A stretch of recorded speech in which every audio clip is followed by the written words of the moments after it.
illallah kahandapun sasukeun. Tilu tas salat seperti gitu disebut talqin zikir.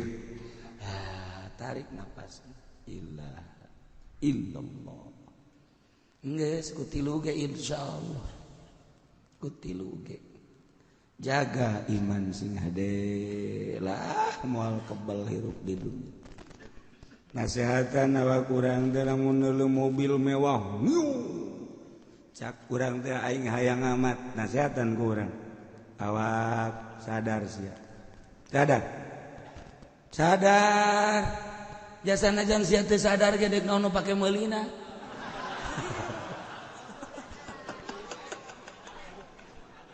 Tuh kan jadi tenang urang. Atuh jualeun sawaja eueuh. Gunung nu dijual eueuh naon mitoha dijual ku sia. Sadar. Tenang jadi. Masya Allah. Eta lamun bisa nganasehatan diri urang bantep hirup manasehat lawak. Memewahan teuing atuh di dunia ieu ge bakal ditinggalkeun sakedeung deui ge bakal paeh tuh kamari ge tatangga paeh teu dibawa segala rupa ge. Ge atuh geus ge bakal paeh ketungguan di akhirat. Ulah sok hayang senang di dunia, urang mangke di akhirat boga sorga. Eta ge mun ka sorga teh. Nasehatan Allah karim rapi. Masyaallah. Si ada niat kufur berarti langsung jadi kufur. Niat Yahudi jadi Yahudi, niat asup Kristen jadi Kristen. Niat jadi Buddha asup Buddha. Sing hade niat urang termasuk azam urang. Beda niat jeung azam. Ai niat mah qasdu syemuk taronan bipalih. Ari azam qasduhu wa tarakhu anhu. Jadi ngamaksud ngan engke berarti ngazam ngan sarua. Ngazam niat dina urusan kakufuran mah tetep bae kufur bae. Masyaallah sing hade tan mantap.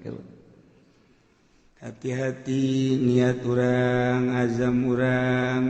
Gusti Allah nu agung di akhir zaman maloba dedeleuan jeung dedengean. Mantap kurang-kurang nama sing gelenceng ke di akhirat. Ya mantap lalaunan perbaiki keyakinan urang terus kena rapi. Urang mah keyakinan teh kakarak datang ka wujud kidam bakom mukhalafah lil hawadits qiyamu binafsi wa daniyat qudrat terhadap ilmu ayat eta bae. Artina wujud aya-ayana teh kidam teh artina teh heula teh mimitina Allah mah bako teh artina langgengna Allah wa tungtungna ngan sakadar sakitu urang makan bahasa tauhid teh henteu nyulusup ka jero kolbu jadi karasa ngeunahna tauhid. Urang mah teu ngarasa ngeunah tauhid. Lamun jelema geus ngarasa ngeunahna tauhid mah moal aya ngarasula ka Gusti Allah deuk kumaha bae ge ngeunah. Sebab urang sok ngomong wa bil qadari khairihi wa syarrihi minallahi ta'ala. Kabeh ge tu kudrat Allah, bagus ti Allah, goreng ti Allah. Rasupkeun ka jero hate kabeh ge jati Allah. Bakal ngeunaheun geura, dibere sugih ngeunaheun, dibere susah ngeunaheun, sarua ti Allah. Dibere sehat ngeunaheun, dibere gering ngeunaheun, sarua ti Allah. Ngomong sacayut. Ngomong ngeunaheun aduh. Gerak dibere ti tajong we geus rekanan batu urang. Tajong goblok batu teu neuleuh sia bae. Cak batu. Emang aing teu ngadenge emang aing ngira neuleuhna sia goblok deui cak batu tolol sia. Teh katabrak sapeda gitu sia. Bener bae kadi itu katabrak ku sapeda. Nah eta badak si hade. Urang kitu bae. Encan datang ka jero saha teu nu geus datang ka jero teh eueuh deui nomor hiji rajana Kangjeng Nabi urang Kangjeng Nabi Muhammad kabelah dieuna para khulafaur rasyidin kabelah dieuna para aulia-aulia Allah terus wali-wali Allah nu mantak urang zarah ka para wali teh ulah sok mentana naon zarah ka wali ieu mah zarah ka wali pun tak penta wali aduh abdi teh minta dimajukeun usaha emang pangeran nyana wali atuh abdi teh coba bae usaha lah ieu asana bangkrut amat lantaran di kepemerintahan Jokowi mah jadi kos kieu dua perkara abdi minta wali hiji pajukeun abdi mun abdi teu maju Jokowi na jungkelkeun Gusti kan siapa kos kitu mentana teh salah ulah kitu atuh geus bae meminta Gusti abdi meminta teh ka Gusti ieu zarah ka wali wali teh ahli Gusti anu geus bisa ibadah capretan abdi atuh Gusti kana ngeunahna ibadah sakumaha ngeunahna ieu nu dizarahan ku abdi jana mah geus bisa tawakal nya mah bisa sabar nya mah bisa qanaah nya mah geus deukeut jeung Gusti abdi ge hayang cara manehanana tah zarah ka wali mah kos kitu. Jadi supaya urang teh bisa nuturkeun nyana. Mah zarah lah. Mau pemimpin zarahna ge kubloon deui. Pemimpin ayo ke dipangmentakeun ka ditu, ke ditawasulkeun ku kula geus pokona. Hayang naon ge tulis bae geus dirinya tulis. Kula nu ngalaporkeun geus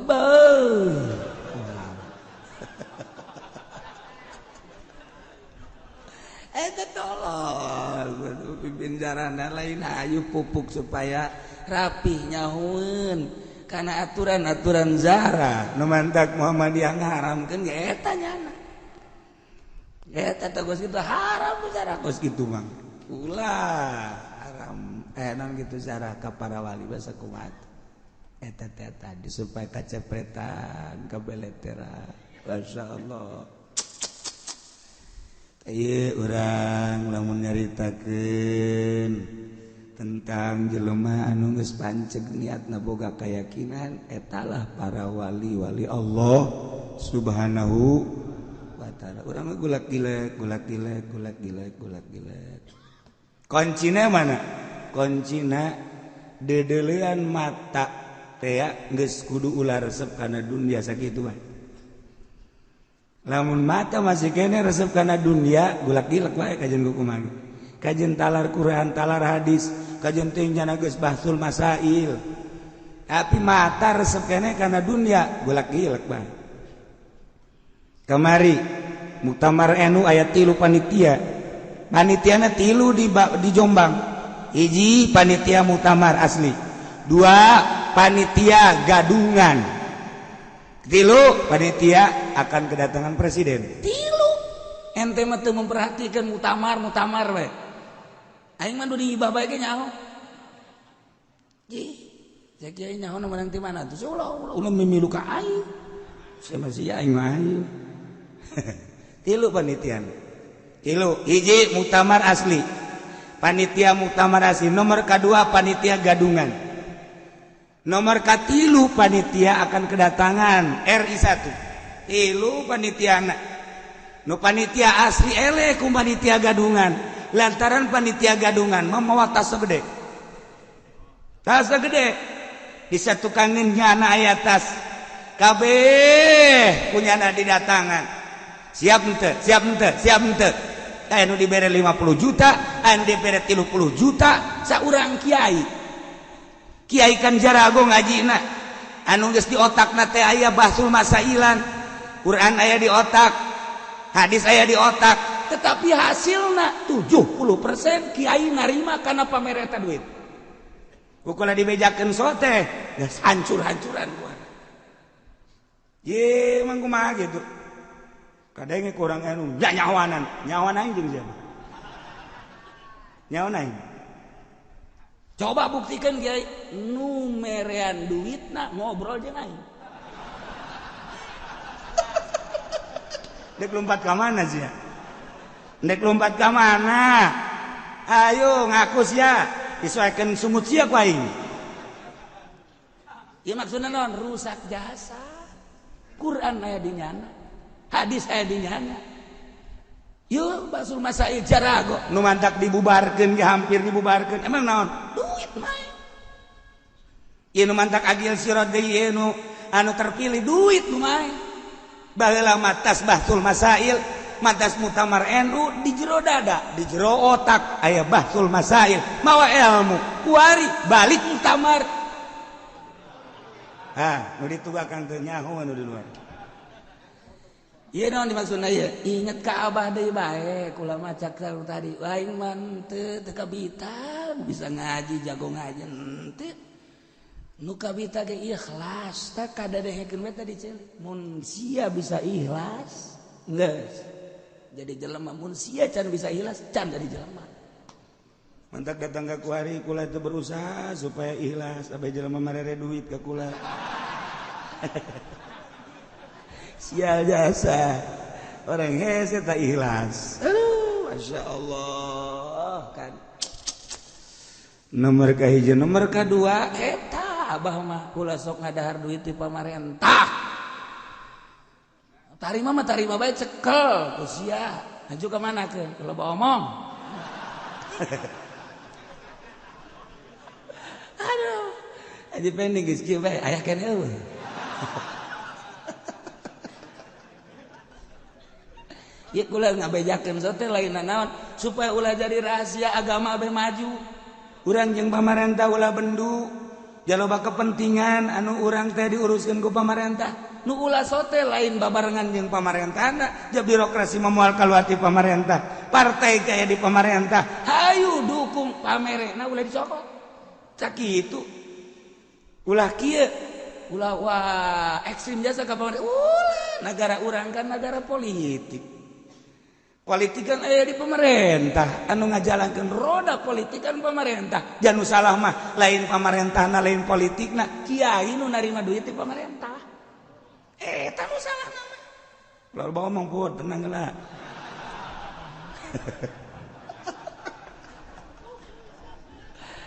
Besi pajar ekstrim ka bawa teu. Mantap kula mah jeung lurah wararau, jeung camat wararau, jeung bupati lain bupati Tangerang bae, gubernur loba jasa nu wau, bahkan jelema nu di luhur ge nu dipunclot. Atuh wow, bahkan aya nu pernah mere duit teu ditarima loba saksina henteu ulah. Hanyana maksa, manyal maksa bae kudu bae, terima pokona.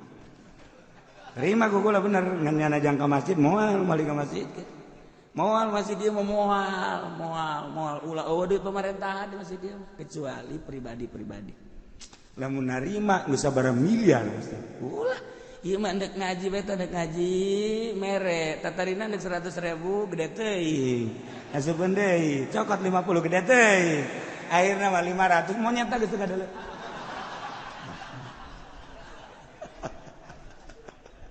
Tapi jadi baik. Nah, masyarakat di dia tadi dipaksa nyen masjid. Ulah, bisa nu ngomong teu ngeunaheun ulah didengkeun. Geus nyana pelit ulah dipenta. Geus ieu mah masjid Allah, tapi ternyata di Cilongok mah masyaallah. Kukula karasa lain bae lalaki awewe ge awewe mun dipersilahkeun ti tangga bangun daraek nya mah di dieu. Sebab diomeme ku panitia. Aduh, ya orang nyeritakan niat sing hade.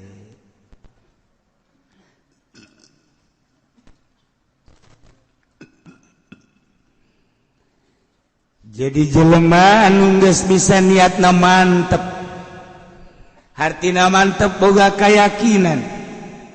Yakin teh aya nu datang ka ilmu yakin. Oh, ilmu yakin mah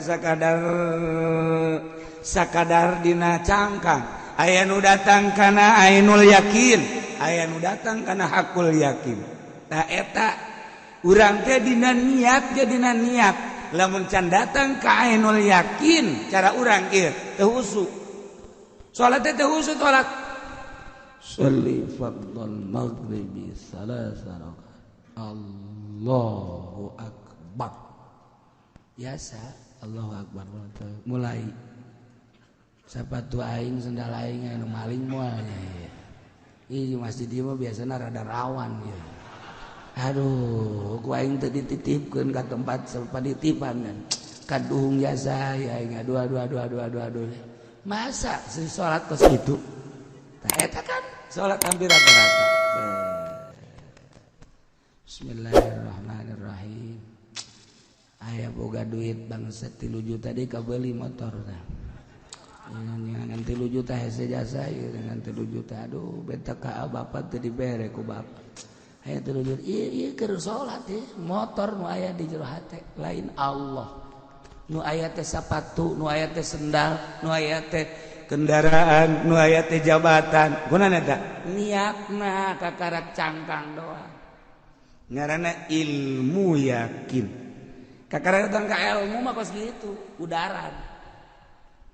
Tapi lamun geus datang ka ainul hakul yakin ainul yakin be mulai husu aya husu nginahin salat Allahu akbar keagungan Allah bakal katempo keagungan Allah bakal kadeuleu keagungan Allah karasa bahkan gerak diri nage lain perasaan nangnyana na ngagerakeun Gusti Allah kakarak dirinya aya husu ngeunaheun dina benak di otak aya Allahan di dada aya Allah terus kabeh aya Allah geus kajian kumaha ge geus ngeunaheun bage ngeunaheun salat teh aya reungit geus teu karasa reungit moal karasa sebab Allah Maha Agung sapira reungit geus teu karasa wang reungit di dia teh geus teu karasa biasa mah urang mah pun salat teh pabelit jeung reungit Allah maghdubi alaihim waladdallin urang teh reungit sia jasa ngaganggu ka aing sia aing pindah bae kitu ya salat ya Allah ku hese-hese teh tah moal bisa lamun urang teu ngarahan kudu diarah terus lalaunan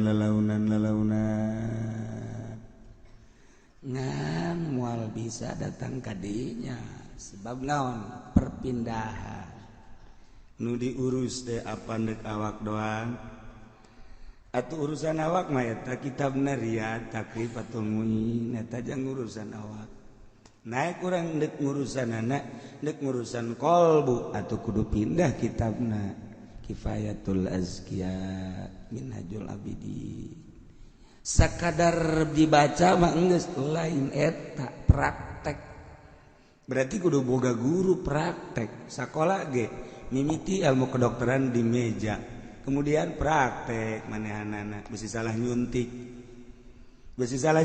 engke pelebah urat nu kudu diasupanana teh perbamana ieu praktek ieu montok aya nu tas disuntik aju bodek bengkak godek ieu bebe jadi ka dokter tanggung jawab geus buat asa gede kita dokter salah nyuntik mentek ku hari tilok nyara runtik dokter masih salah ieu ku hari mah teu main suntik obat bae geus pokona teu barari sen nyuntik ku hari mah baheula mah suntikanana jago jasa lamun urang dari Gusti Hasan bari peureum nya nama nyuntikna ge nongeng trek beres Gusti Hasan kok kitu enaon ieu penyakitna iya cenah ceuli kala luar cule sia mah dibawa ka dieu Gusti Hasan buku urang mah izin nyana ngomong gandengnya sok ada ge ku kabehan cule dibawa ka dieu cakena ka dieu dibersihan tapi emang geus kosi gayana Gusti Hasan eta masyaallah beres eta ieu naon deui ieu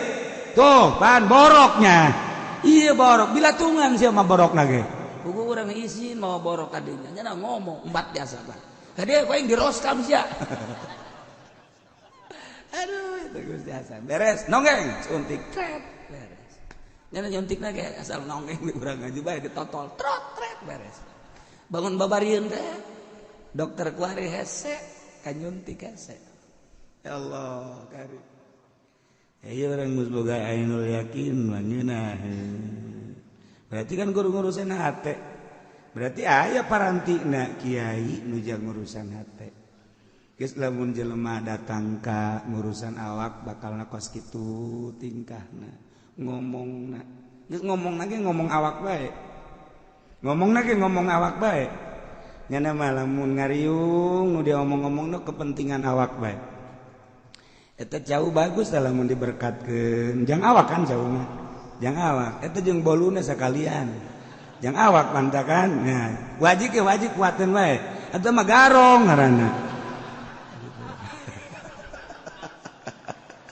eta jang aja ngariung jang kepentingan awak sing ade panitia sing ade nya ulah indit sing ade panitia bisi poho inges negoran panitia bayinya nama eta pan masalahna lain amplop mah teu butuh jerona sakina eta kan yang awak ngomongna ge eta jelema datang ke awak bae nu diomong kepentingan awak bae jang dahar jang nginum jang kendaraan jang dapur dan lain sebagainya berarti eta kiai zohir geus lamun engke aya kiai geus teu perlu nu kos kitu nama anu dipentingkeun teh kolbu berarti kiai kolbu mungkin ketika kiai zohir ngomong-ngomong kolbu nyair teh asana teu napak sebab naon eueuh di jero hatena ge emang kepentingan zohir tapi lamun jelema geus datang ka kepentingan kolbu nu dicaritakeun kolbu nyana ngurusan kolbu urang tersentuh bakalna sebab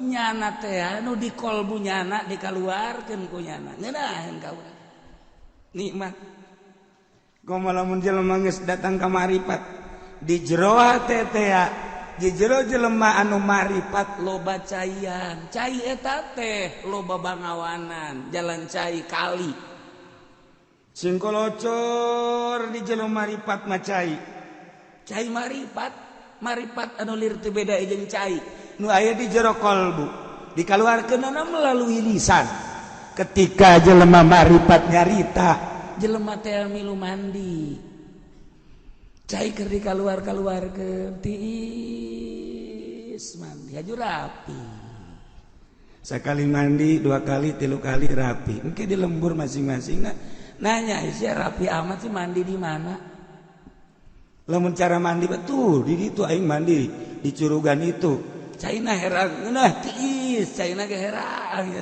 aing sering mandi ka tumun cara cai teh mah engke ge bawaan hayu herang ya herang ye cai ngeunah marandi luis nah di benak ahli marifat aya cai nur ilahi ketika dikaluarkeun jelema mararandi tararis ngeunaheun keur ngajina ge datang ka hes kunti istiis dan nundutan kasebahan uduk masalah teh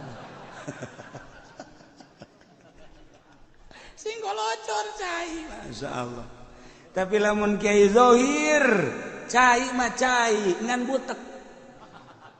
butek kiru biasa sia teh sering minta samani di mana di ditu bangunna kadina rodek sia kadina mana kadina ama sia rebok amat teh teu herang teh aing tos mandi tapi teu herang ya ngajakan jurang mandi teu hayang aing sia ge kos kitu mbuh teh ditaringgalkeun ku jelema Quran aya di nyana hadis aya di nyana tapi jelema eueuh nu daek intifa ngalap manfaat embung mandi nyana di dinya ku sebab naon sebab nyanana ngabutekeun hate eta bae sok bae pikir ku urang sok renungkeun bahasa-bahasa wali-wali Allah ketika geus herang jelema maneangan cai nu herang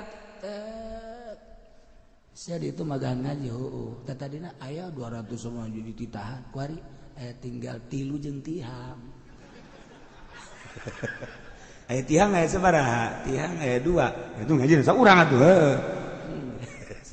tiluan jeung tihang berarti nu ngaji saurang ulah disalahkeun masyarakat ulah disalahkeun jamaah diri soranganana kurang introspeksi ulah ngomong kieu-kieuna kunaonnya jelema teu daek ngararaji aing kadinya kabur garoblok kurang dinya mah cak kurang dinya siana goblok tungtun apa goblok lain ngaji hate nah iyalah sigade biniyati kufrin terjadilah pegat Islam yakni keluar ti agama Islam kusbab niat kufur masyaallah Na'udzubillah min zalik. Tah ieu nu panjang mah bakalna. Ao qauli kuprin loba jasa ieu mah bakalna.